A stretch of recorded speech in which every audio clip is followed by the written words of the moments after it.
여러분 이런 성교육은 절대 하시면 안 돼요. 안 돼요? 싫어요? 하지 마세요! 이런 성교육은 누구 보고 조심하라고 하죠 지금? 피해자한테. 여러분 피해자가 조심하면 성폭력이 안 생기나요? 성폭력은 마치 교통사고 같아서 피해자가 아무리 조심해도 막을 수 없습니다. 근데 우리 그동안은 항상 조심하라고 했죠? 절대 우리 아이들에게는 말하면 안 됩니다. 자 여러분 성교육이 왜 필요할까요? 어떤 분들은 막 성폭력을 막기 위해서. 성교육은 제가 강의 때마다 얘기하지만 인성교육이자 인권교육입니다.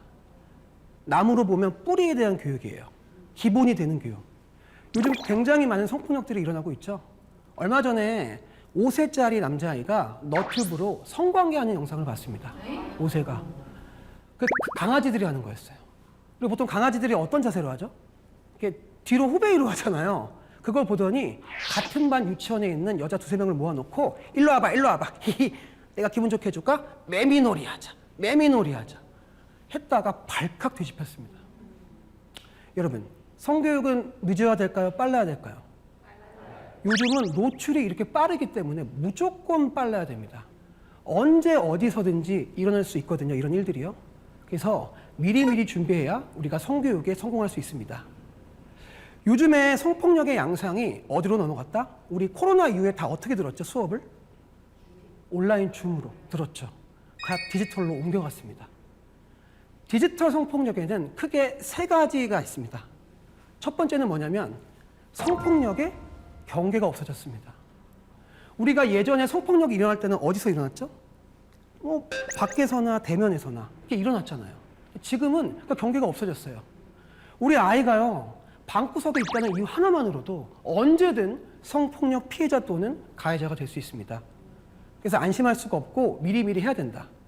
두 번째는요 디지털 성폭력은요 그 사진이나 영상물이 어떻게 되죠? 계속 유포될 수 있고 복제됩니다. 끝이 없는 그 늪에 빠지는 거예요. 그렇기 때문에 더더욱 정말 큰 준비와 필요가 필요합니다. 마지막 3번째는요. 디지털로 만약에 메타버스라는 공간, 게임이라는 공간으로 봤을 때는 그 사람이 이 사람인지 아닌지 알 수 있어요, 없어요? 누군지 모른다는 겁니다. 익명성이에요. 그렇기 때문에 언제 어떻게든 현실에서 하지 못하는 행동도 할 수 있다는 겁니다. 성교육은 예방주사 같아서요. 무조건 일찍 할수록 유리하고 좋습니다. 그럼 어떤 피해 사례가 있을까요? 굉장히 많은 사례가 있거든요. 제가 A, B 사례 얘기해 볼게요. B라는 중1 학생이 있었습니다. 이 학생은 아기가 어디로 생겨요? 라고 물어보면 잘 모르는 학생이었어요. 어디로 나오냐고.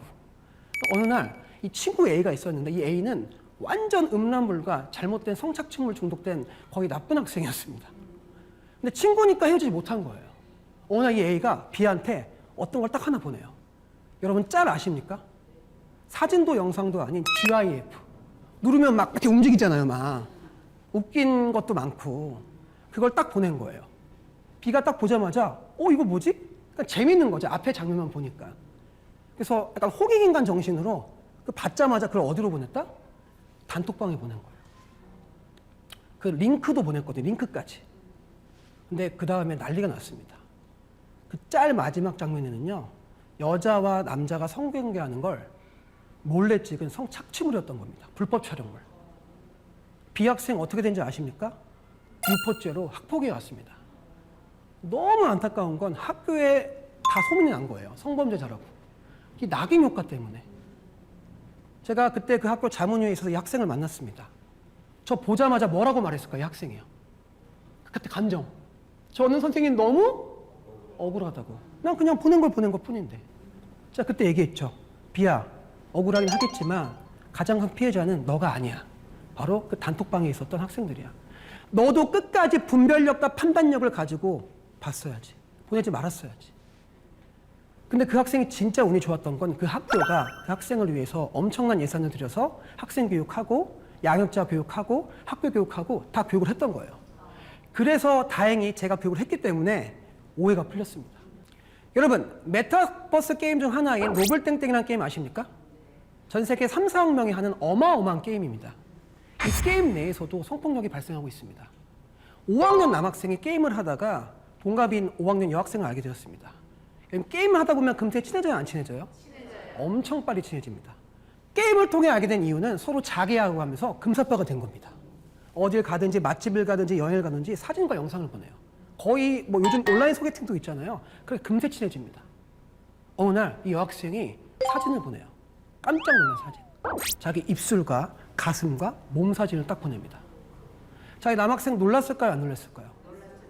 근데 여러분 잘 보세요. 아이들이 이렇게 멍청해서 보내는 게 아니에요. 그 남학생도 자기 사진을 보냈거든요. 왜냐하면 여러분 보이스피싱 아시죠? 알면서 당해요, 안 당해요? 스팸 문자도. 요즘은 보이스피싱이 가족인 척 하잖아요. 이 피해자 아이들은요, 절대 멍청해서 당하는 게 아니라 이 가해자가 굉장히 교활하게 그루밍 길들이기를 합니다. 이 학생이 뭐라고 했냐면, 어때서? 보낼 수 있는 거지. 우리 사귀는 사이잖아. 야, 내 거 보냈으니까 네 것도 보내. 지금 보내. 보냈어요. 그렇게 주고받고 있다가 어느 날 연락이 옵니다. 이 여학생이 이제 직접 만나재요. 게임과 톡으로 하지 말고 우리 자기야 직접 보자. 이 남학생이 사는 곳을 불렀습니다. 주소를 보냈어요. 그 다음 이 여학생한테서 어떤 톡이 온지 아십니까? 정말 세상 깜짝 놀랄 연락이 왔습니다. 어떤 톡이 왔을까요? 협박? 응, 알겠어. 내가 지금 내비 찍고 갈게. 내비게이션.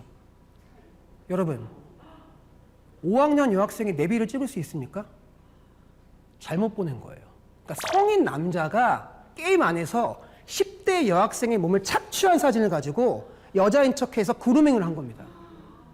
그럼 드디어 그 남학생은 정체를 알게 됐죠. 누구냐고 물어봤더니 이제부터 협박에 들어가죠. 너 이제 정체 알았네? 너 내 말 잘 들어.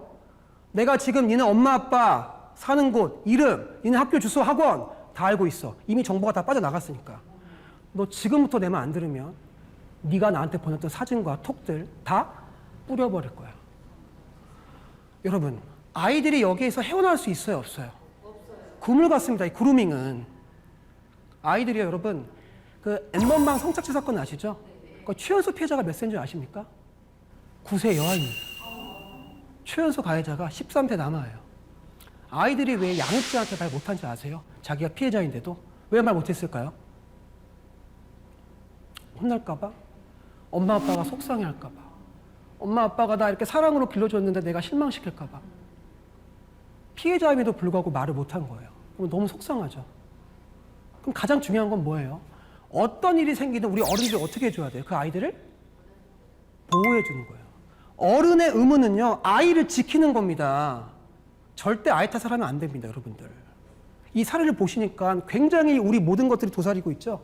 이 디지털 성폭력은요, 사회 곳곳에서 일어나고 있습니다. 지금도요. 그럼 어떻게 하면 좋을까? 만약 우리 아이가 또는 내 주변 사람들이 또는 내가 아는 지인이 피해를 당했다면 어떻게 해야 될까요? 한마디 해주셔야 됩니다. 꼭.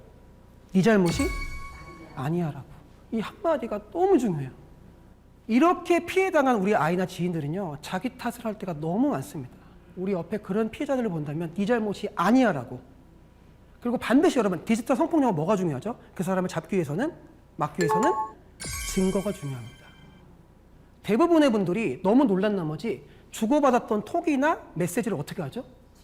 지우거나 놔버립니다. 절대 안 돼요. 있어도 잡을까 말까입니다. 반드시 그걸 가지고 나서 마지막은 전문기관에 의뢰해야 됩니다. 우리 해바라기 센터 들어보셨나요? 1366. 꼭 아셔야 됩니다. 우리 아이들에게도 알려주셔야 돼요. 1366이나 전문기관에 의뢰하셔서 도움을 받으셔야 됩니다. 자, 피해자는 잘못이 있다, 없다? 없다. 근데 아직도 사회 통념이요, 우리나라가 변하지 않고 있어요. 여러분, 성폭력은 피해자가 조심하지 않아서 일어난 게 아니라 가해자가 그 범행을 하기로 마음 먹었기 때문에 일어납니다. 성범죄는 가해자의 잘못이다. 여러분, 우리가 물놀이 아시죠? 물놀이 할 때. 물놀이 아이들한테 하지 말라고 하나요? 어른들의 역할은 뭐죠? 물놀이 하기 전에 아이들에게 준비운동 시키고 깊은 물 들어가기 전에는 구명조끼를 씌우는 거죠. 이게 어른들의 역할인데 무조건 하지 말래요. 연애도 하지 말래요. 아무것도 하지 말래. 제일 비참한 얘기 해드릴까요, 여러분? 연애 얘기 해볼까요? 연애 못하는 아이한테 연애하지 말라는 것보다 비참한 말이 없습니다.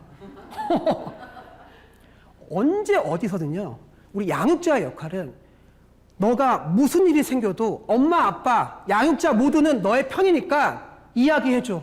너를 지켜줄 울타리가 되어줄게. 이게 바로 우리 어른들의 역할입니다. 성교육은요, 왜 필요하냐면 나를 사랑하고 다른 사람을 이해하고 존중하는 교육이기 때문입니다. 앞으로 여러분, 이 디지털 성폭력은 많아질까요, 적어질까요? 끝도 없이 많아질 겁니다.